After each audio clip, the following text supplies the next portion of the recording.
Bukod sa Palawan, may mga nangyayari na rin umanong paniniktik ng Chinese national sa iba pang bahagi ng bansa tulad sa ibang substation ng NGCP. 8 katao na ang hawak ng NBI sa iniinalang pang-espiya sa bansa. Bagay na ikinababakala na ni Pangulong Bongbong Marcos. Nakatutok si Ivan Mayrina.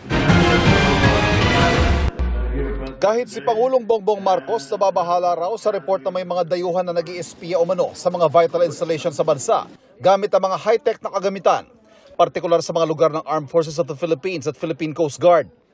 That's why we arrested them, because of course we are very disturbed by anyone conducting such espionage operations against our military. Hawak ng NBI ngayon ang 8 katao. 6 ay mga Chinese nationals at 2 Pilipino. Arestado sila sa hinalang pang-espiya. Ang isang Chinese na si Deng Yuanqing at ang 2 Pinoy na kasama may kaso na sa Makati RTC. Binasahan ng sakdala mga ito kanina sa kasong espionage at paglabag sa anti-cybercrime law. Not guilty ang sagot nila sa korte. Ang sabi ng National Bureau of Investigation at Armed Forces of the Philippines, may koneksyon si Deng at ang 2 Pinoy niyang kasamahan sa 5 pang Chinese national na inaresto sa hinalang espionage. Intelligence information that we've gathered, meron kasi kaming PUI na wala rito. Nasa China. Basically China because yun yung identification niya na nagdidirect sa grupo na to. So isang grupo, kinadeng, din pangalawang grupo itong kinakay, mayroong isang individual na nagdidirect sa kanila. Ayon sa NBI Cybercrime Division, kasama sa mga lugar na sinurveillance ng grupo ni Deng ay ang mga power plant, power grid sa Luzon, kasamang ilang substations ng National Grid Corporation of the Philippines o NGCP. Na-surveillance na rin daw nito ang Malampaya gas field sa Palawan. Ayon kay Lodtok, gumamit sila ng LIDAR sensor na kayang kumuha ng lahat at kumpletong detalye ng isang lugar. Mataas daw ang level of accuracy ng data na nakukuha at real-time na papadala kung saan man nila gusto. Kung ang surveillance daw ni Deng ay land-based, ang 5 namang Chinese ay pinresenta kahapon, sea-based umano ang pagmamatsyag. Bukod sa mga malakasang CCTV na may telephoto na kinabit nila sa Ulugan Oyster Bay, nalagyan din nila ng CCTV ang Buliluyan Port.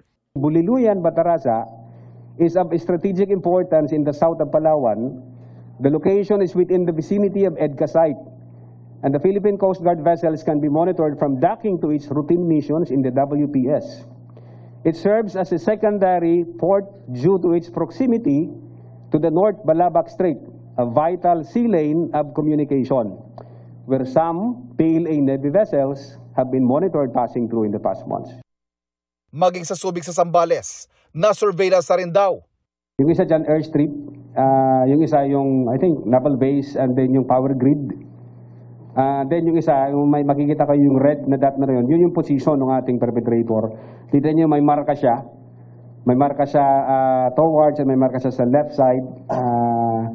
Nung translate natin through Google Translate, may nakasulat na Navy, may nakasulat na airport. So mayroon silang pinaplano po dyan yung pangyayari na yan. Kaya hinihintay daw ng Pangulong Marcos ang investigasyon ng NBI tungkol dito. The investigative services are still developing more information to see exactly what these 5 have been what operations they have been doing while they've been here in the Philippines. Dahil yung iba matagal nang nandito, nakapangasawa na ng mga Pilipina. At sleeper talaga, sleeper. Ang tinatawag na sleepers. Sa isang pahayag, sinabi ni National Security Advisor Eduardo Anyo na patuloy na magbabantay ang pamahalaan para pagtibayin ang pambansang seguridad sa pamagitan ng pagpapalakas ng counterintelligence at monitoring. Para sa GMA Integrated News, Ivan Mayrina, nakatutok, 24 oras.